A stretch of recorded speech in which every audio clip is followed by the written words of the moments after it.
dije un error en la oración, no sé si se dio cuenta, cuando dije que habíamos venido al templo. En realidad el templo, que lo vamos a ver también, no es este lugar. La Biblia dice que el templo, ¿quiénes son? Nosotros, ¿cierto? Pero Dios conoce nuestro corazón y Él sabe que me equivoqué, ¿cierto? En esa palabra, ¿cierto?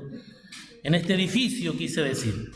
Y justamente quería hablar un poco sobre la iglesia, ¿cierto? La iglesia, cosa que hay muchos errores en cuanto a este tema de la iglesia, y es un tema muy amplio que tiene muchas ramas,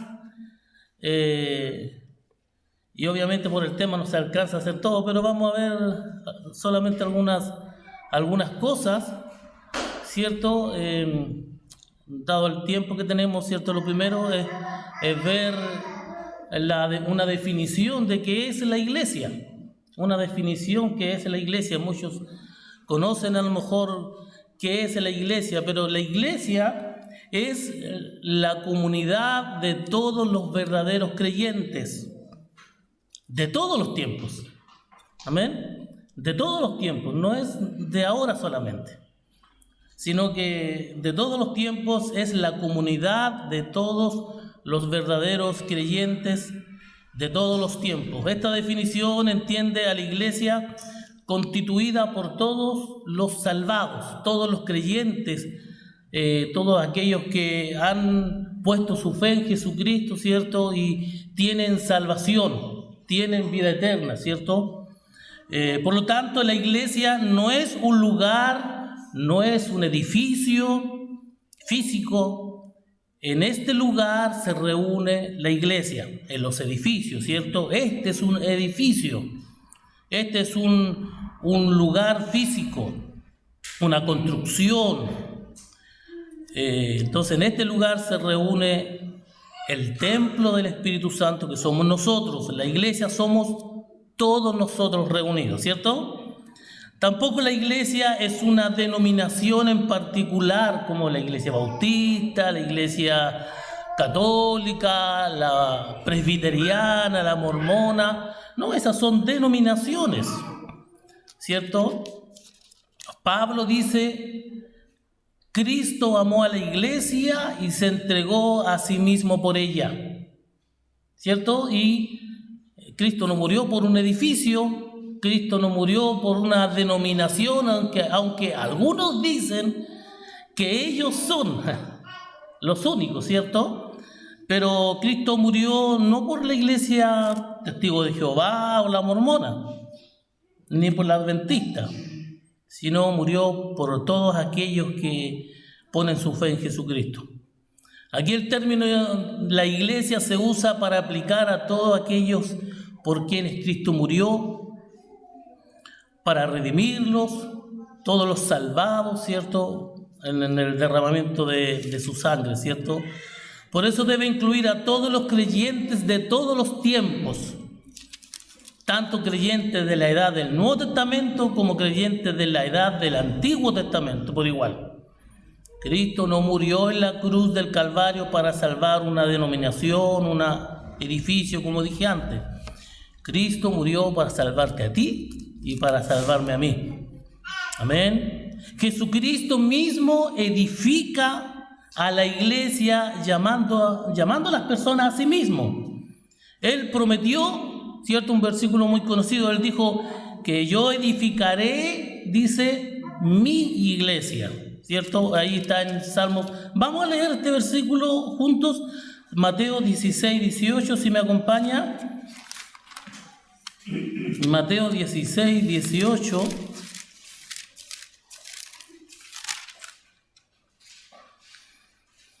Ahí está la confesión de Pedro.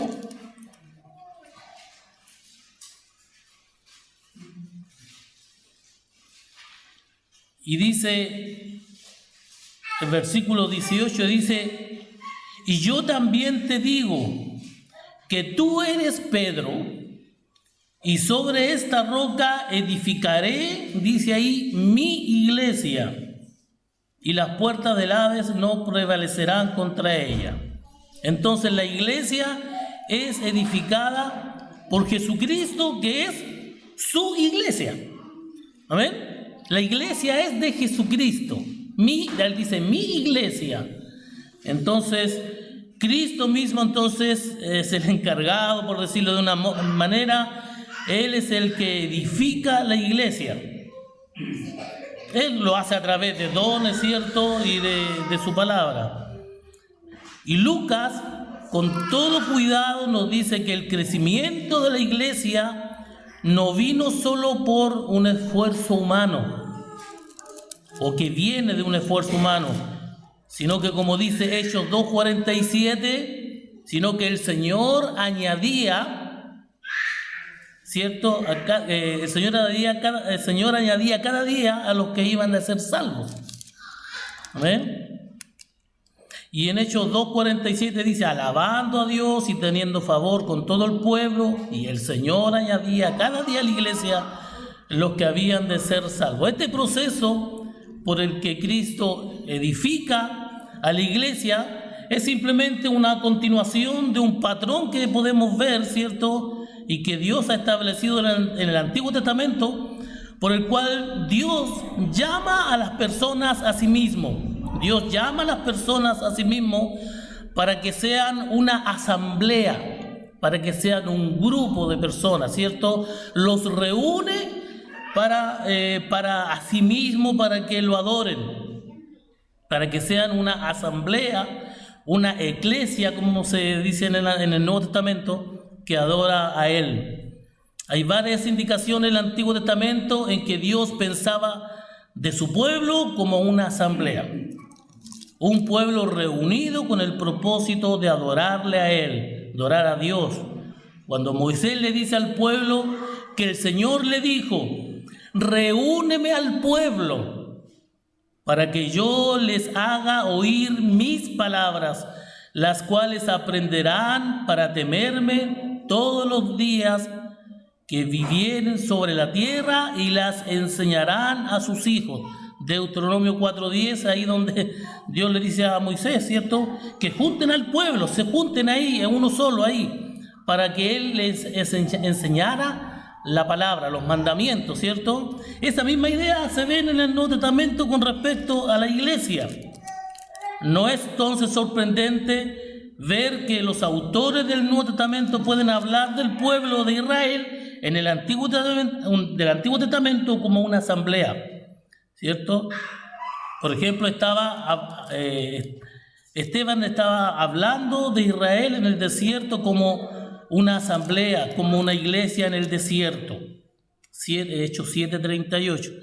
Y el autor de Hebreos cita a Cristo como diciendo que Él cantará alabanzas a Dios por medio de gran asamblea del pueblo de Dios en el cielo, diciendo, en medio de la congregación te alabaré. Hebreos 12:12, leámoslo. Hebreos 2:12. Hebreos 2:12. Aquí está hablando de Jesucristo, ¿cierto? Allá en el cielo. Hebreos 2:12 dice, diciendo, anunciaré a mis hermanos tu nombre, en medio de la congregación te alabaré, y otra vez yo confiaré en él de nuevo. Entonces esa palabra congregación se refiere a iglesia, eclesía, ¿cierto? O congregación, asamblea, lo mismo que en el Antiguo Testamento, cuando el pueblo se reunía ahí. Citando, por supuesto, el Salmo 22. Eso es lo que dice nuestro Señor. 2. La iglesia es invisible y, sin embargo, visible a la vez. No es una contradicción. En su verdadera realidad espiritual, como comunión de todos los creyentes genuinos, la iglesia es invisible. Esto se debe a que no podemos ver la condición espiritual del corazón de las personas, ¿o sí? ¿Usted puede ver mi corazón?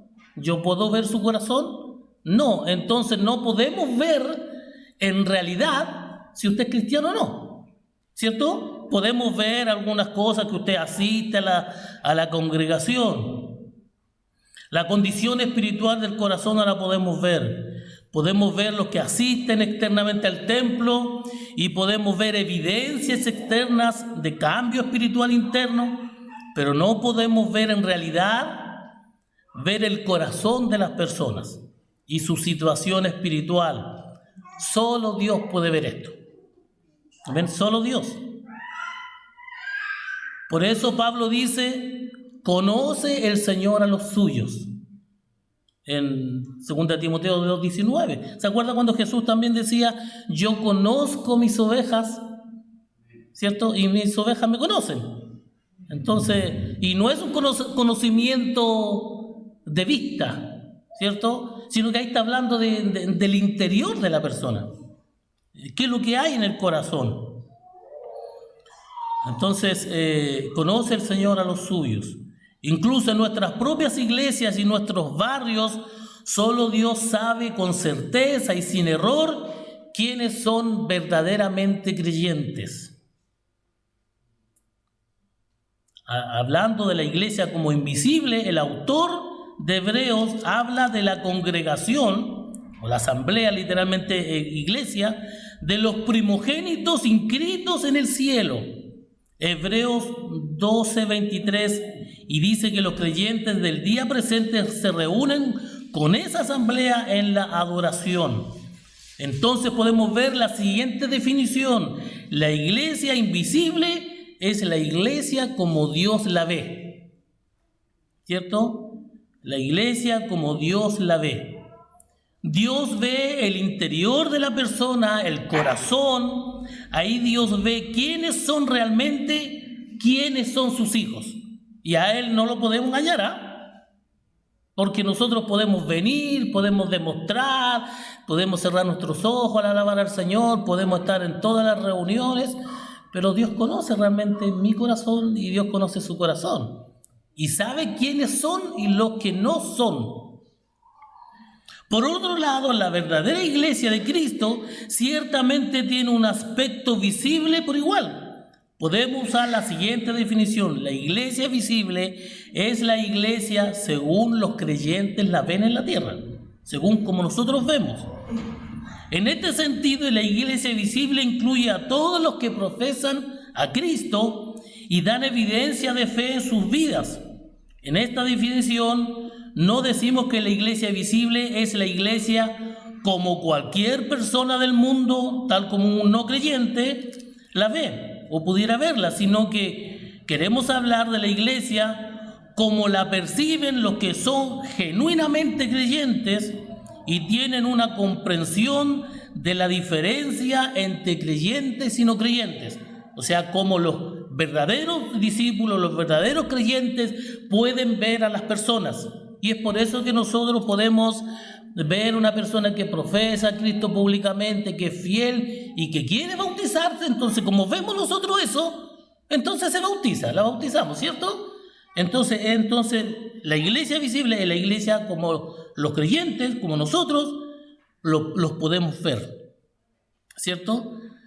Entonces la iglesia visible por todo el mundo siempre incluirá a algunos no creyentes que están ahí entre medio, y las congregaciones individuales por lo general incluirán a algunos creyentes, porque no podemos ver los corazones, como dijimos antes, como Dios los ve.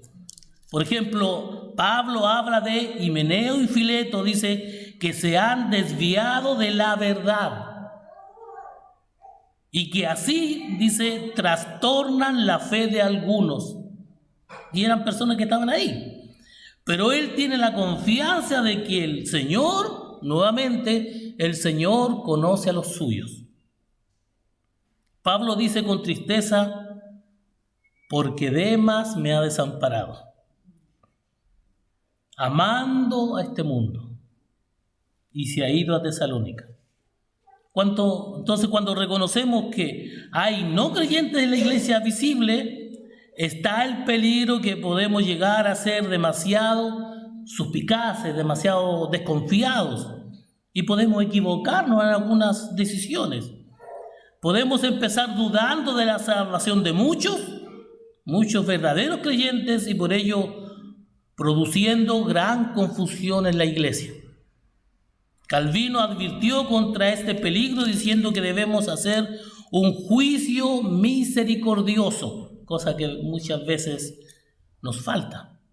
Tener un juicio misericordioso. A veces somos demasiado duros. No, esa persona no es cristiano. Mira cómo es, mira cómo vive, no es cristiano. En realidad nosotros no conocemos. Estamos viendo con nuestros ojos y nos podemos ser muy juiciosos.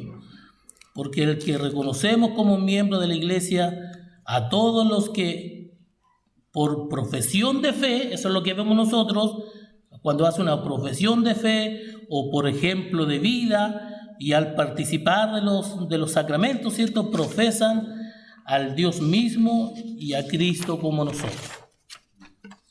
No debemos tratar de excluir de la comunión de la iglesia a la gente mientras el pecado público no acarree disciplina sobre ellos. Por otro lado, por supuesto, la iglesia no debe tolerar en su membresía a los no creyentes públicos como miembros, ¿cierto? Que por profesión o vida claramente se proclaman estar fuera de la verdadera iglesia. Y ahí entra el asunto de la disciplina, ¿cierto? Que en muchas iglesias no se practica la disciplina.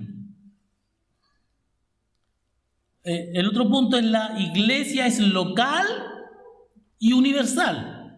En el Nuevo Testamento se puede aplicar la palabra iglesia a un grupo de creyentes de cualquier nivel o a cualquier nivel, yendo de un grupo pequeño que se reúne en una casa privada hasta el grupo de todos los creyentes en un templo, ¿cierto? En una iglesia, en un edificio o a la iglesia universal. Una iglesia de hogar se llama una iglesia. En Romanos 16:5 dice, saludad también a la iglesia de su casa, ¿cierto? Y en 1 Corintios 16:19, las iglesias de Asia os saludan, Aquila y Priscila con la iglesia que está en su casa. Os saluda mucho en el Señor. O a la iglesia de toda una ciudad también se llama una iglesia, ¿cierto? A las iglesias de una región se la mencionan como una iglesia cuando dice ahí a las iglesias que están en Corinto, a la iglesia que está en Tesalónica, ¿cierto? Ahí en 1 Tesalonicenses 1:1 o 1 Corintios 1:2. Entonces las iglesias tenían paz por toda Judea, Galilea y Samaria y eran edificadas andando en el temor del Señor y se acrecentaban fortalecidas por el Espíritu Santo. Y ahí no habían iglesias que se congregaban en edificios como este. ¿A dónde se juntaban? En casas. Pero la Biblia los denomina iglesias. La iglesia que está en esa ciudad, la iglesia que está en esta otra ciudad. Entonces son iglesias, igual que nosotros, igual como la iglesia en una casa. Finalmente, a la iglesia de todo el mundo se le puede mencionar como la iglesia de todos los tiempos. Pablo dice, y busquémoslo en Efesios 5, por favor, Efesios 5:25. Efesios 5:25.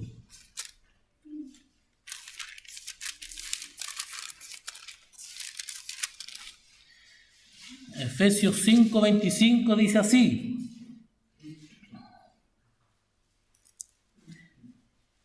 maridos, amad a vuestras mujeres, así como Cristo amó a la iglesia bautista. ¿Dice eso? Así como Cristo amó a la iglesia y se entregó a sí mismo por ella. ¿Cierto? Claramente nos está diciendo que murió por una denominación.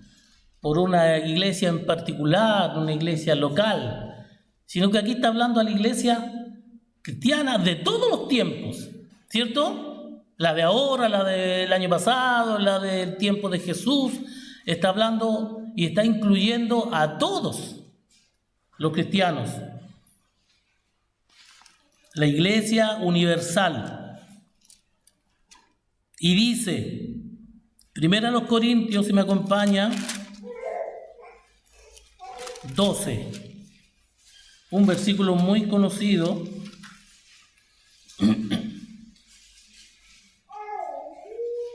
12:28. Dice, y a unos puso Dios en la iglesia, primeramente apóstoles, luego profetas, los terceros maestros, luego los que hacen milagros, después los que sanan, los que ayudan, los que administran, los que tienen don de lenguas. Ahí dice, y a unos puso Dios en la iglesia. Obviamente no está hablando de una iglesia local solamente, sino que está hablando a todas las iglesias, al conjunto de los verdaderos creyentes. Entonces podemos concluir que a un grupo del pueblo de Dios, considerado a cualquier nivel, desde local hasta universal, se le puede correctamente llamar una iglesia.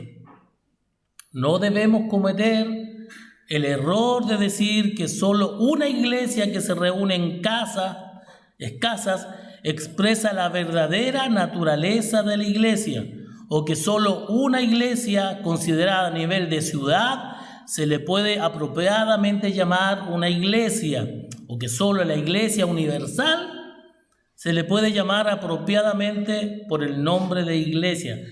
No sé si he escuchado a personas, sobre todo en Santiago se ve harto ahí en la Plaza de Armas, cuando dicen, no, yo no pertenezco a ninguna iglesia, yo pertenezco a la iglesia de Cristo. ¿La he escuchado, no? No, yo pertenezco a la iglesia de Cristo, refiriéndose a la iglesia universal, ¿cierto? Pero mi hermano, no existe tal cosa. Porque los verdaderos creyentes se tienen que reunir, ¿o no? Sí, tenemos que juntarnos. Así como Dios llamaba al pueblo para enseñarle los mandamientos, para que el pueblo le adorara, ¿cierto? Así también nosotros debemos reunirnos, ¿cierto? Toda la semana para escuchar su palabra, para edificarnos, para vernos, Señor, ¿cierto? Para estimularnos. El Señor está con nosotros y Él está aquí en este lugar. Así como nosotros también nos vamos a juntar en casas, la próxima semana, creo, ¿cierto? Los grupos pequeños también, ahí va a estar una parte de la iglesia reunidos ahí, aprendiendo, edificándonos. Y yo le insto, hermano, para que usted se congregue en los grupos pequeños, que se agregue a estos grupos pequeños, que no quede fuera. ¿Sabe por qué? Porque es un momento para conocernos, para aprender, ¿cierto? Para edificarnos, para crecer espiritualmente. Y por supuesto para conocer más del Señor. Así que si puede, hágalo. Agréguese a un grupo pequeño, ¿cierto? Para juntarnos ahí. Amén. Y la tercera parte, la segunda parte dice sobre las metáforas de la iglesia. Entonces, para ayudarnos a entender la naturaleza de la iglesia, la Biblia usa una amplia variedad de metáforas, que son ilustraciones, ¿cierto?, para describirnos lo que es la iglesia, y hay varias imágenes, ¿cierto?, para aprender de ella. Si no vamos a ver todos los detalles porque sería mucho tiempo, se ocuparía mucho tiempo, pero habla sobre la familia, ¿cierto? La Biblia habla de la iglesia como una familia. Pablo ve a la iglesia como una familia, resaltando los lazos de amor filial. Debemos amarnos, aunque sea difícil. Sí, la Biblia dice, amad a los difíciles, o sopórtense los unos a los otros. O sea, usted debe soportarme, ¿cierto? Y yo debo soportarlo. Eso dice la Biblia. Debemos amarnos, amor filial, ¿cierto? Entonces, eso hay que resaltar. Por eso el Señor nos muestra a la iglesia como una familia. Por ejemplo, cuando le dice a Timoteo, busque Timoteo 5:12 para verlo mejor. Cuando le dice a Timoteo, Timoteo 5, la primera carta a Timoteo 5:1. Miren lo que le dice Pablo a Timoteo. Dice, no reprendas al anciano, sino exhórtale, como dice ahí, como a padre, a los más jóvenes como a hermanos, a las ancianas como a madres, a las jovencitas como a hermanas con toda pureza. Aquí claramente está hablando, ¿cierto?, a la hermandad como familia, ¿cierto? Ustedes son mis hermanos, por eso nos llamamos así, porque Dios es nuestro Padre, ¿cierto? Y nosotros somos una familia, ¿no? O debe ser una familia. Dios lo muestra así y debemos verlo así, debemos abrazar esa idea que el Señor nos está mostrando, a ser una familia. Así que no se sienta ni excluido y ni se sienta fuera de este grupo. Y si está fuera de este grupo, inclúyase, acérquese, no sea así como a veces por falta de personalidad, pero inclúyase dentro de nosotros. Nosotros estamos contentos de que usted esté en medio nuestro, que participe con nosotros y tengamos coinonía, tengamos comunión los unos a los otros. Amén.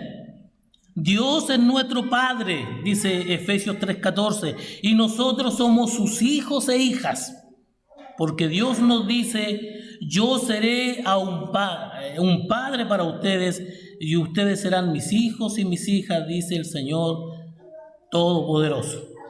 Por consiguiente, como hermanos y hermanas, unos con otros en la familia de Dios. Amén. En otras metáforas de la Biblia, compara la iglesia como ramas de una vid, ¿cierto? Nosotros que estamos unidos a una parra, por decirlo así, una vid, y nosotros somos esas ramas, estamos insertos, ¿cierto? Como esta planta, ¿cierto? Que da frutos.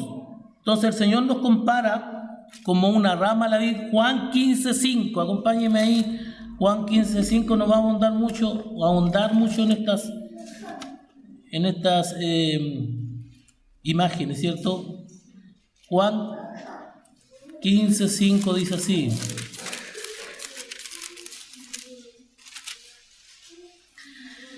Juan 15:5 dice, yo soy la vid, vosotros los pámpanos, el que permanece en mí y yo en él, este lleva mucho fruto, porque separados de mí nada podéis hacer. ¿Ve que nos está comparando aquí como una parra, una vid?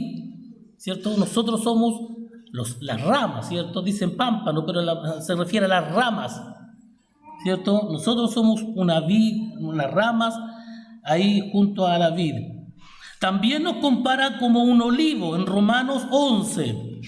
Romanos 11 dice así, rápidamente, 11:17, si no lo espero, 11:17 dice, pues si algunas de las ramas fueron desgajadas y tú siendo olivo silvestre has sido injertado en el lugar de ellas y has sido hecho participante de la raíz y de la rica savia del olivo, no dejaste contra la rama. Entonces ahí está hablando de un olivo, ¿cierto? Que somos las ramas que fueron insertadas.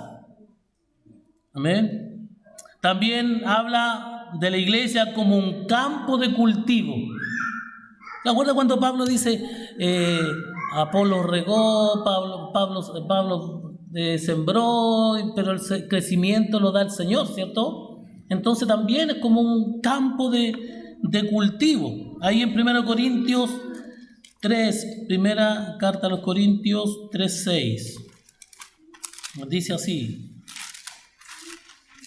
3:6, yo planté, Apolos regó, pero el crecimiento lo da Dios, ¿cierto? O lo ha dado Dios. Ahí está hablando como un campo, ¿cierto?, de cultivo. También somos comparados como un edificio, ¿cierto? 1 Corintios 3:9 dice más adelante, porque nosotros somos colaboradores de Dios y vosotros sois labranza de Dios, edificio de Dios. Amén. Un edificio. También se acuerda cuando el Señor Jesucristo dijo, un sembrador salió a sembrar y tiró la semilla. También somos, ¿cierto?, una cosecha, ¿cierto? Un campo también ahí, Mateo 13, no lo voy a leer porque es muy largo, ¿cierto? Pero somos una cosecha, ¿cierto? Se tira la semilla y esa semilla cae, que la semilla es la palabra de Dios, y muchas personas oyen esa palabra. Pero una solamente da crecimiento, ¿cierto? Las demás se secan. Y eso pasa en la iglesia. Se predica muchas veces en la iglesia, la palabra de Dios en la iglesia, pero no todos aceptan el mensaje, o puede que lo acepten por un tiempo y después desaparecen, ¿cierto? Pero los que dan verdaderamente frutos son los que permanecen, los que están acá todavía, ¿cierto? Entonces somos comparados con una cosecha. La iglesia, eso sale en Mateo 13 y también en Juan 4:35. La iglesia también se la ve como un nuevo templo, no construido con piedras literales, sino construidos con creyentes que son piedras vivas. Primera de Pedro 2:5.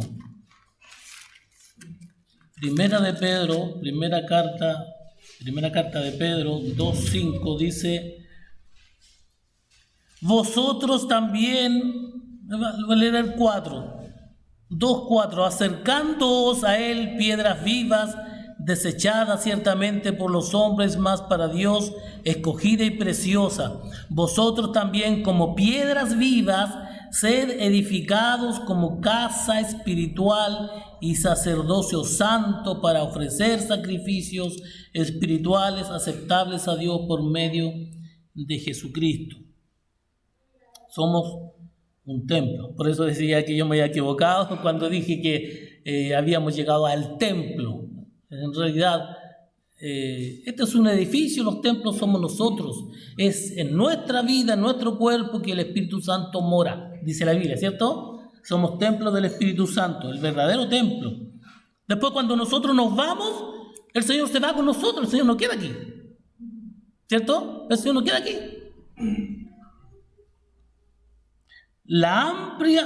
Falta uno, que es el cuerpo de Cristo, ¿cierto? 1 Corintios 12, rápidamente 12. 1 Corintios 12. Dice 12:12, porque así como el cuerpo es uno y tiene muchos miembros, pero todos los miembros del cuerpo, siendo muchos, son un solo cuerpo, así también Cristo. Amén. Y hay muchas otras metáforas, un sacerdocio, dice que también somos. Entonces, la amplia variedad de metáforas que se usan en el Nuevo Testamento para la iglesia, debemos recordar, la iglesia debe recordar que no debemos concentrarnos exclusivamente en alguna de estas solamente, porque si no perderíamos una gran variedad de enseñanzas, ¿cierto?, que el Señor nos quiere enseñar, hablar, ¿cierto?, y edificarnos. Por ejemplo, en tanto que es verdad que la iglesia es el cuerpo de Cristo, debemos recordar que esa es solo una metáfora entre muchas.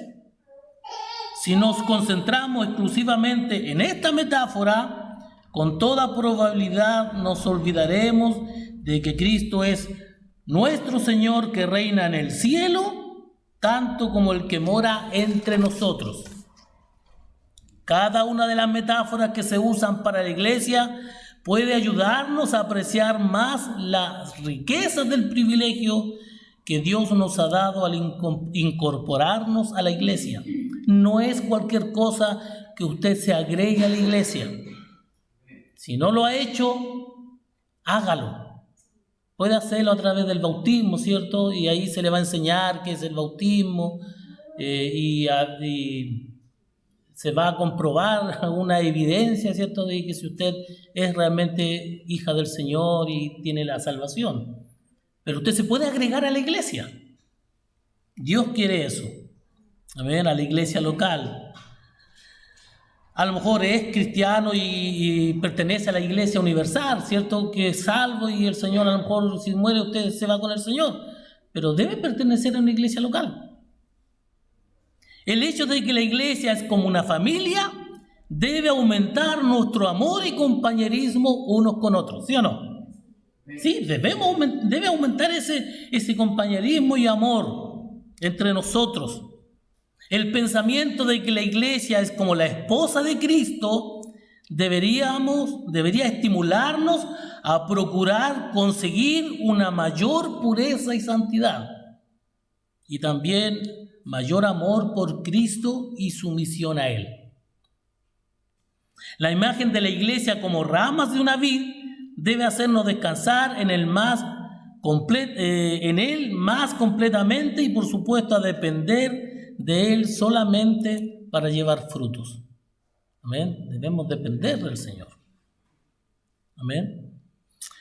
La idea de un campo de cultivo debería animarnos a continuar creciendo en la vida cristiana y obteniendo para nosotros y otros la nutrición espiritual apropiada para crecer. El cuadro de la iglesia como un nuevo templo de Dios debería aumentar nuestra conciencia de la misma presencia de Dios en medio nuestro cuando nos juntamos. Sí, Dios está en medio nuestro, ¿o no? ¿Lo creo, no? Sí, aunque no lo vea, aunque Dios está aquí. Había un canto antiguo, ¿te acuerdas? Que decía, Dios está aquí, qué precioso es. Él los prometió donde hay 2 o 3, y es verdad. Cristo dijo que cuando se reúnen 2 o 3, ¿cierto? En mi nombre, ahí estoy yo. Y creo que aquí hay más de 2 o 3, ¿cierto? Dios está aquí en medio nuestro. El concepto de la iglesia como un sacerdocio debería ayudarnos a ver más claramente el deleite que Dios tiene en los sacrificios de alabanza y buenas obras que le ofrecemos. La metáfora de la iglesia como el cuerpo de Cristo debería aumentar nuestra independencia de unos con los otros y nuestro aprecio a la diversidad de dones dentro del cuerpo. Muchas otras aplicaciones se pueden derivar de esta y otras metáforas para la iglesia que se mencionan en la Biblia. Rápidamente, me quedan 3 minutos. Entonces podemos entender en los propósitos de la iglesia en términos de ministerio a Dios, ministerio a los creyentes y un ministerio al mundo. Cuando hablamos de ministerio, estamos hablando de servicio. Esa es la palabra, ministerio o servicio, ¿cierto? El ministerio a Dios, ¿cuál es el ministerio a Dios? Nuestro, la adoración. Dice que fuimos creados para la alabanza.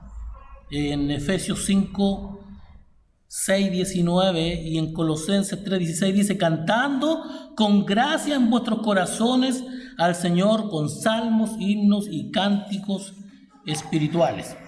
Entonces, Dios nos ha destinado y señalado en Cristo para que seamos alabanza, dice Efesios capítulo 1, ¿cierto? El ministerio a los no creyentes, ¿cuál es nuestro ministerio? Es nutrirnos, es aprender, es crecer. En Colosenses 1:28 Pablo dice, presentar perfecto en Cristo Jesús a todo hombre. Entonces nuestra obligación es alimentarnos, nutrirnos espiritualmente. ¿Con qué? ¿Con qué los alimentamos? Con la palabra de Dios, que es como una leche o es como un alimento sólido, ¿cierto? Según el tiempo que llevemos, según si somos bebé en Cristo, si somos ya gente madura. El ministerio a los creyentes es nutrirnos. La Biblia dice en el versículo que vimos anterior, en el 4:12, que dice, el mismo constituyó a unos apóstoles, a otros profetas, dice para capacitarnos para la obra, ¿cierto?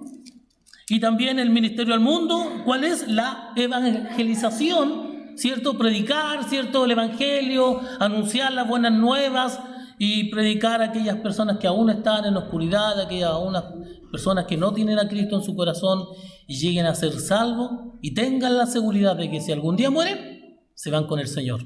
Y esa es nuestra tarea, predicar el evangelio a todo aquel que cree y no se pierda, sino que tenga vida eterna. Amén. Y también un concepto de misericordia es ayudar. La Biblia dice mayormente a los hermanos de la fe, pero también nosotros debemos ayudar a aquellas personas que a lo mejor estén padeciendo necesidad. A lo mejor te dice, pero si no es cristiano, no viene a la iglesia. Pero no importa. No importa que no sea cristiano. La Biblia nos manda que debemos ayudar a las personas. Amén. A nosotros y a las demás personas también. Amén. Que el Señor le bendiga. Vamos a